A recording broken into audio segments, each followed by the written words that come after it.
Family Theater in a moment. But first, an invitation to listen in on Mutual's Party Line every Saturday night for programs the whole family will enjoy. See if you can spot Jack Bailey's deliberate mix-ups before the contestants on Comedy of Errors, a half hour of hilarity.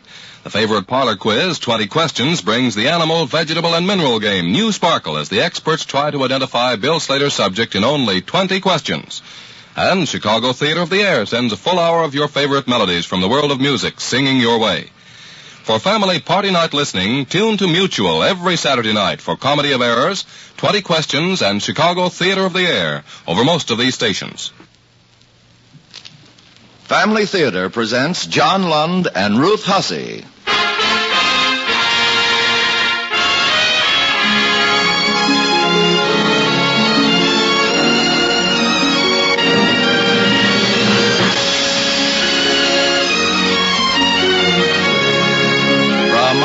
The Mutual Network, in cooperation with Family Theater, presents Ruth Hussey in The Other Glory.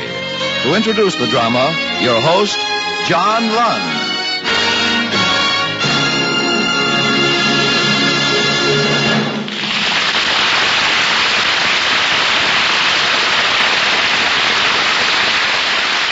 Thank you, Tony Lafrano. Family Theater's only purpose is to bring to everyone's attention a practice that must become an important part of our lives. If we are to win peace for ourselves, peace for our families, and peace for the world. Family Theater urges you to pray. Pray together as a family.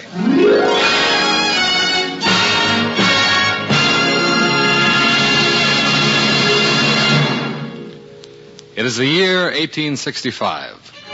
The place, some 18 miles outside of Boston. On a determined little train, the Special, from Boston to Concord, Massachusetts. There are many passengers on the train, most of them laughing and gay as they anticipate their arrival in a matter of minutes. But huddled in a corner, unaware of the mood around her, sits a young woman. She stares dejectedly into the gathering gloom outside. For Louisa May Alcott, the train wheels are singing no song of homecoming. Instead, they are but a mocking echo of the disturbed thoughts within her. Just a failure, just a failure, just a failure, just a failure. A failure, failure.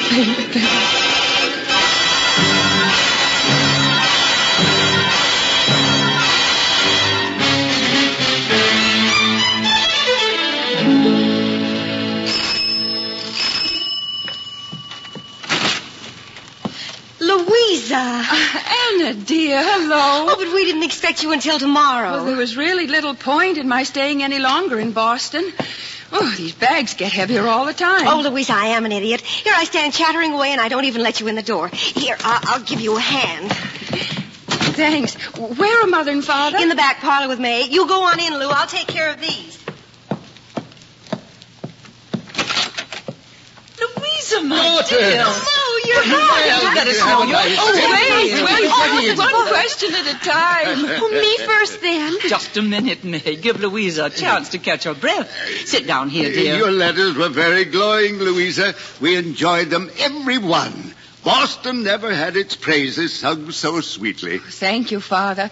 But I'm afraid they don't hold a candle to your writing. Oh. Does your new paper go well? Did you really and truly see Mrs. Dawes perform in the theater? Oh, she was splendid, May. And your own play, dear. Yes. How was it received by the producers? All of Boston is talking about Mrs. Dawes. Oh, it would be wonderful if Mrs. Dawes could be persuaded to perform in your play. Oh, wonderful. And highly profitable, too. Do you really suppose they could get her for it, Lou? Well, Why, it will be the talk of Concord. Mrs. Dawes making your play famous. No, on the contrary, Mother. The credit goes to Louisa. After all, she wrote the play and had the courage to take it up to Boston and place it all by herself. Well, tell us, Lou. When is it going to open? Yes. Father, Mother, May, I'm sorry if my letters gave you false hope.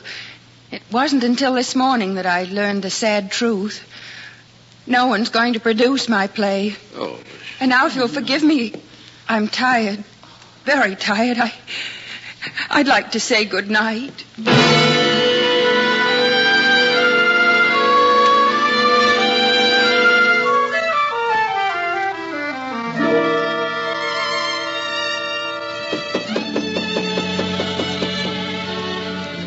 Louisa, it's Anna. May I come in? If you want to, Anna, certainly come in. I hope I'm not disturbing you, Lou. I thought I'd just come up for a moment. They're worried about me downstairs, aren't they? Not really worried. Concerned. But after all, it's only a play. If it didn't work out, there'll be others. Others. Don't you see, I'm 33 years old and I'm a failure. Failure? Oh, Louisa, how can you say that? Why, you had scores of stories published. You've made your own way for 10 years now and helped the family as well. Do you call that a failure? I've done nothing that counts. Since I was a child, I've dreamed of the day I could create something, put my pen to paper and tell stories to the world. Stories so fine that everyone would be the richer for them, even me. But you will. Only it takes time, that's all. I don't have any more time. I've come to a decision, Anna.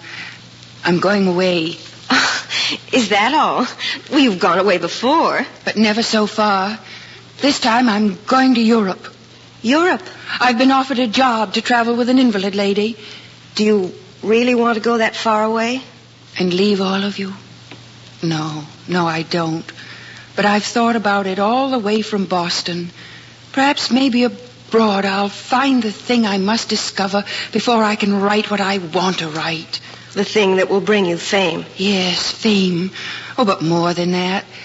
The thing that will let me repay Father and Mother in some small measure for the great love and faith they've given me. But how will you tell them you're going? I don't know, Anna. How can I tell them I'm going halfway across the world just to bring them happiness?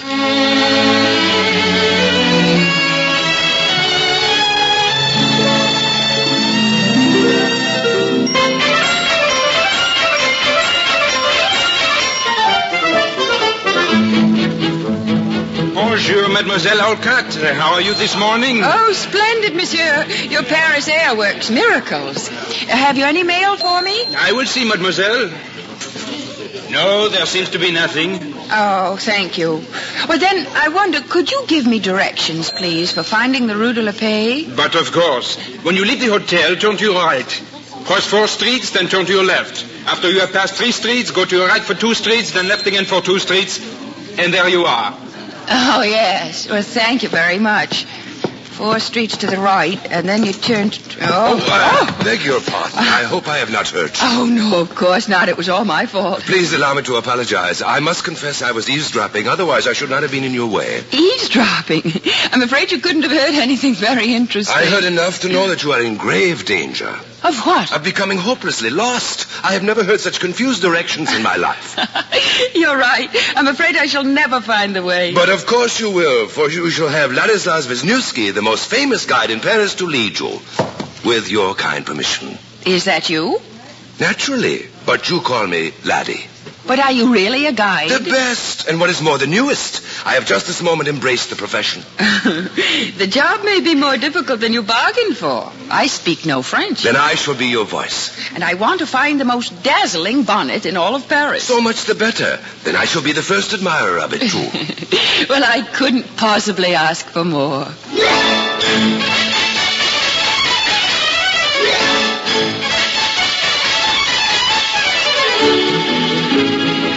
You've been very kind to me this afternoon. Without you, I certainly would not have seen so much of Paris today. But you have hardly begun. I have a full program planned for you. Days and days worth. You have just arrived in Paris. Surely you're not thinking of leaving so soon. Well, perhaps I was. But now I've changed my mind. You know, I've been away from home for 10 months, traveling throughout Europe, always as a companion. And now my job is done. And I did promise myself these 2 months alone in Paris. I think I shall keep my promise. But alone. One must never see Paris alone. Please break your promise. Break it? But why? So that you can make a new one. To see Paris with me as your guide for the next 2 months. 2 months? Oh, all right, laddie. I promise.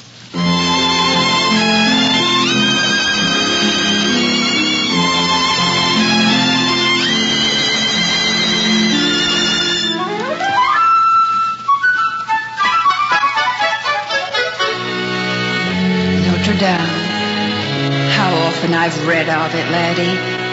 And now to be here. Look how the sun lights the stained glass windows. Oh, it's so beautiful. I hate to leave. We will return if you wish, Louisa. But come, you must see the courtyard. It is the oldest place in Paris. Here. The very stone you stand upon is said to be the heart of Paris. From this spot, the city grew. Just think, Notre Dame stood here for more than 600 years. And when it was built, the stone was already centuries old. It makes me feel suddenly very young, standing in the midst of so much history. Oh, laddie, you've made Paris into a fairy tale and allowed me to play the princess. Because you are the princess. But sometimes I wish you were less. Then the poor gifts I lay at your feet would perhaps seem greater. There couldn't be a greater gift than the one of friendship you've given me. Louisa, my dear, that reminds me. There's something I must settle with you right now. Settle with me? Yes. We can't go on the next 5 weeks as we have. Why? What have I done? Well, it's not what you've done. You haven't kept your promise. Each morning I still find a bouquet of flowers at my door. Now, laddie, if you keep on like this, you'll soon be a pauper. Oh, is that all that is worrying you? My extravagance?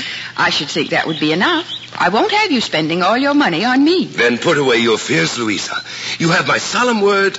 I have spent not 1 sou for your flowers. Well, then where did you get them? From the public gardens late at night. I decided that no one could enjoy them there in the darkness. So who would mind if I borrowed some to bring to you? Oh, laddie. Whatever am I going to do with you?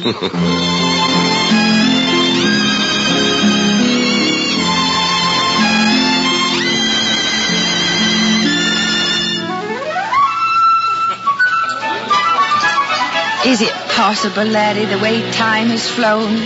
It's hard to realize this is my last night in Paris. Must it be, Louisa? Yes, I'm afraid so. But there'll be so many beautiful memories, like tonight, sitting here in this lovely restaurant. I am happy that you like it here. I had saved this for the last celebration. The view from this window, all of Paris spread below us. I shall never forget it. And the Seine with the night coming on. It looks like an emerald ribbon twining through the shadows of the trees. You see everything so beautifully. You must have been born a writer. What? Oh, no, laddie. Well, when I was young, it was the farthest thought from my mind. I was going to be a great actress. I think you would have been a splendid one. You should have been in my first audience. You would have changed your mind. Who was there? My 5 severest critics. Your family? Beth was alive then. Let's see. She must have been about 6. I was only 17. I remember I had turned the back parlor into a theater, and before me sat my audience. Mother, Father, Anna, and curled up on the floor the 2 little ones, Beth and May. I had prepared what I thought would be a great treat for them, a monologue from Shakespeare. And what I lacked in subtlety, I made up in vigor. Sweet, so would I, and yet I should kill thee with much cherishing. Good night, good night. Parting is such sweet sorrow that I shall say good night till it be morrow. Oh, thank you, one and all. Now, how did you really like it? Well, was it that I was so overwhelming that none of you can speak? Well, Mother, you've heard me now. Do you think I can hope to be a success as an actress? Well, that's very hard to answer, my dear. Your acting is certainly spirited. No one could deny that. But possibly more spirited than inspired. And you, Father, what do you think? Since you've been a child, Louisa, you've had a way with words. But I must be candid. I think you do better by them when you put them to paper. Why don't you stick to writing? And you, Anna? I think you'd be great at anything, Lou. You have so much enthusiasm. Enthusiasm.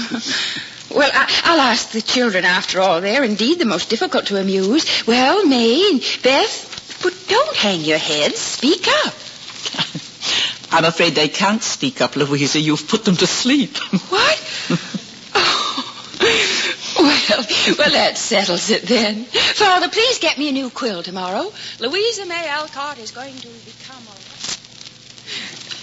well, there's the story, and there you have the Alcotts, laddie. 5 reasons why I never became an actress, and while I still struggle to be a writer. You miss them very much, don't you? Yes, I do. I've never been away from them a whole year before. I miss their love and faith and their courage. You would never be content to stay here, would you? In Europe? Yes. Oh, but what would I do in Europe all by myself? Not by yourself, Louisa. With me. Oh, laddie. You can't mean that...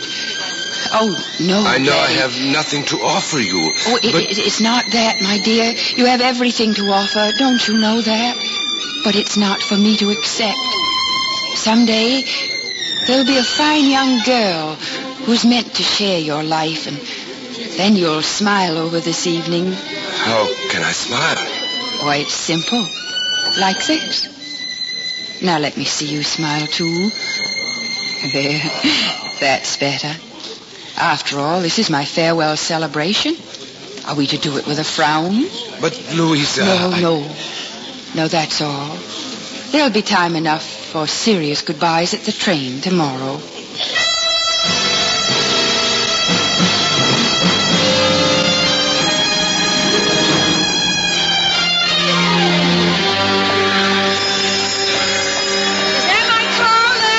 Number 4. The conductor says there are still 5 minutes before you leave. Only 5 minutes, oh, laddie. We must hurry and get on. No, wait a moment, Louisa. Won't you change your mind? Oh, I cannot. You know that. Louisa, if you leave now, I know that we shall never meet again. Please don't talk like that. Now, come, help me with my bags and we should be aboard. Yes. Well, here's my compartment, laddie. Wait, I'll open it for you. Let me put this down. Oh, there's just room enough for your bags. I'll set them here above the seat. Oh, no, please. The small hat box. Would you take it down again? I wish to carry it myself. All right. Here you are. Thank you. One of your pretty Paris bonnets inside there? Yes. Is it so valuable that you dare not trust it alone? Yes, that's right. Well, the box is rather heavy for one small hat, Louisa. What are you smuggling out of France? But there's a book inside. A book? Do you plan to read on the train? No, I shan't read it. I shall look at the flowers, laddie, and think of you. I do not understand. They're in the book, pressed between the pages. One from each bouquet you left at my door. And when I return to America, I need only to look at my flowers and see us together. Louisa, no, you cannot go. I will not let you. Oh, laddie, please. Why must you go back? Why must you forever struggle for success, driven by the ceaseless ambition? But it's my life, laddie. If I can ever fulfill that ambition... But don't you understand? There is more to life than just success. There is the kind of happiness that we have had together. You cannot throw this away, Louisa. You must come back to Paris. You must. Goodbye, my dear. I shall never forget you.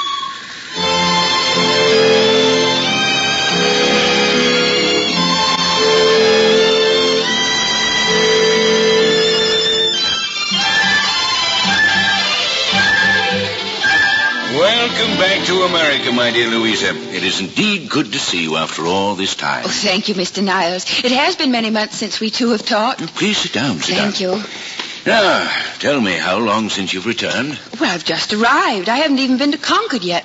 I had to stop in Boston to see you because I have a wonderful idea. For more of those charming little stories of yours, I hope? Oh, no, Mr. Niles. This time I pray that Roberts and Company will publish something of mine that both you and I will be proud of. Well, what do you intend this book to be about?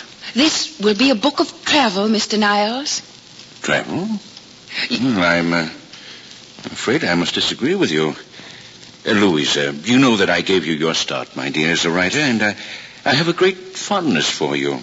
But I can't encourage you to write something that I know in advance we could never accept. But what can I write? What can I do? Do us a children's book, Louisa. A book about girls. Girls? What do I know about girls? You're a good writer, aren't you? Well, I can only write what I know. And I do know Europe now. You're a very stubborn young woman.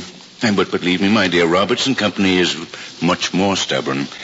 Either you write what we can sell, or you don't write for us at all.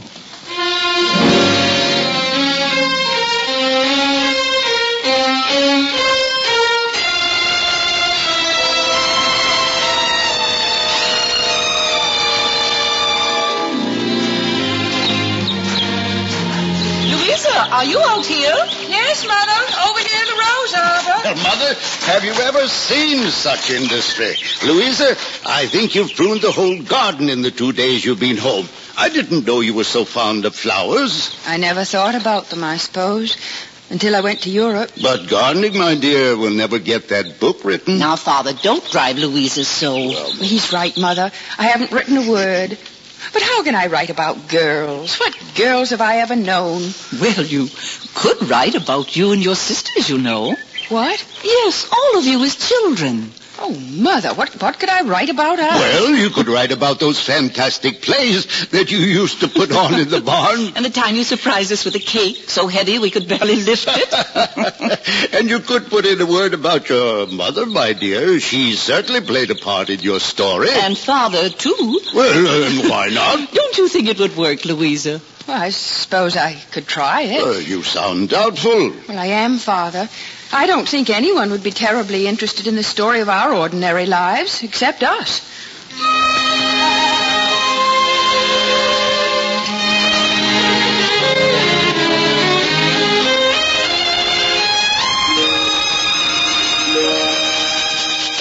Meg, Joe, Beth, and Amy formed a circle around him.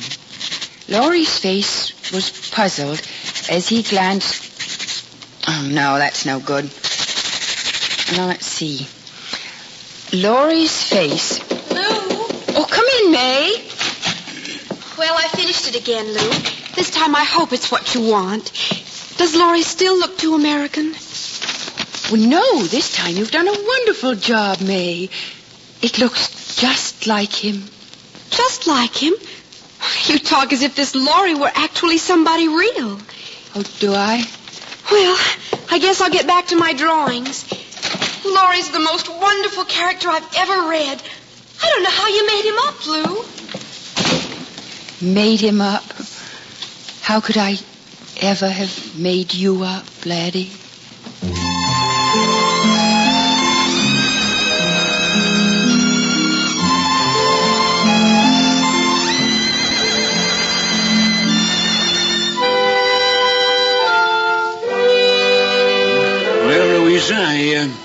I've read your book. I don't quite know how to tell you.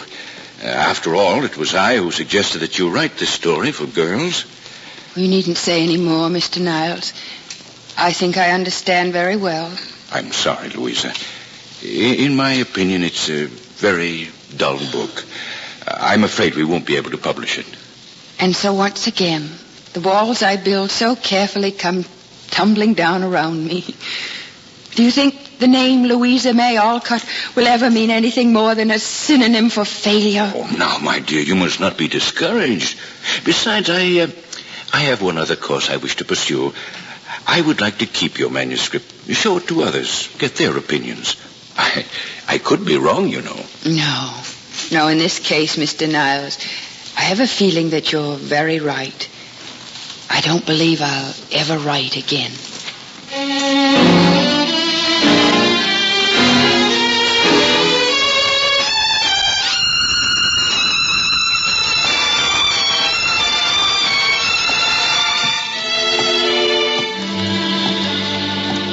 I'm a failure.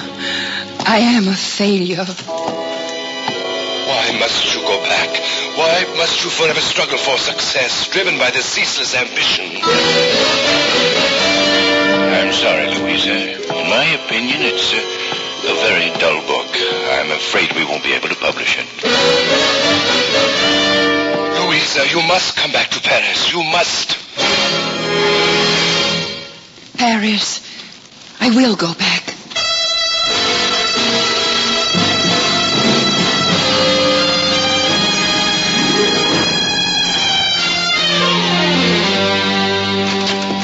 Is that you, Louisa? Yes, Father. We're in the parlor, dear. There's a letter for you. A letter for me at this hour? Yes, it came by messenger from Boston half an hour ago. Boston? Well, open it, Lou. See what it is. Yes, I will. Yeah.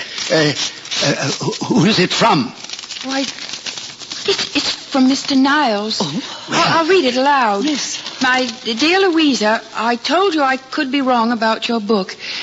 And I'm happy to report that I was. Lou. After you left my office on Monday last, I gave the manuscript to my little niece, Elizabeth, a clever young lass of 8.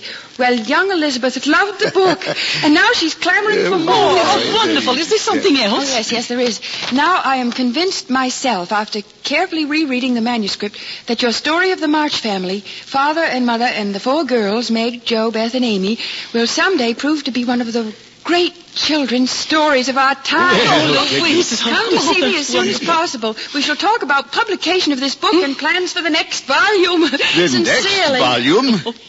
Will there be one, Louisa? The next volume. Oh, yes, Father. No matter what I may have said or thought before, I know now what I must do. Write and then write some more. Louisa, you haven't even named your story. Or at least you haven't told us what it is. Haven't I? Well, I must have forgotten. I shall call it Little Women.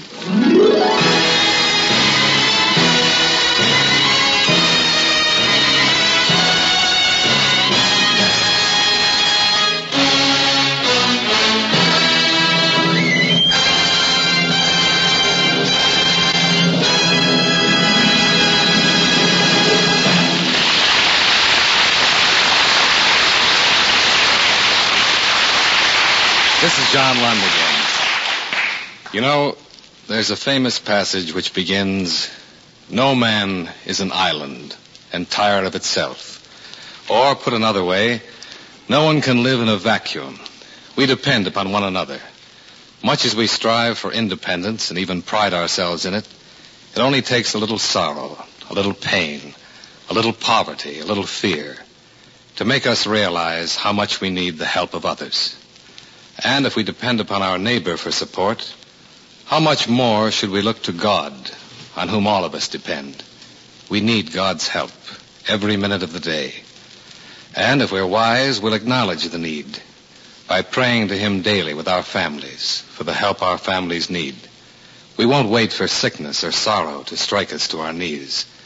We'll make family prayer a normal, natural part of our daily lives because we know and believe that the family that prays together stays together. More things are wrought by prayer than this world dreams of.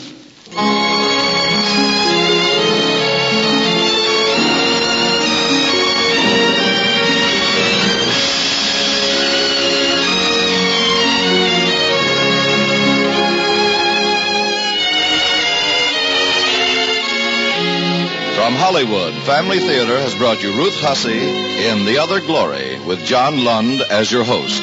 Others in our cast were Francis X. Bushman, Carlton Young, Janet Scott, Charlotte Lawrence, Bill Johnstone, Gloria McMillan, and Jack Lloyd. The script was written by Michael and Robert Pollack, with music composed and conducted by Harry Zimmerman, and was directed for Family Theater by J.F. Mansfield. This is Tony Lofrano expressing the wish of Family Theater that the blessing of God may be upon you and your home, and inviting you to be with us next week at this time when Family Theater will present Fibber McGee and Molly in The Windbag with John Ford as your host. Join us, won't you?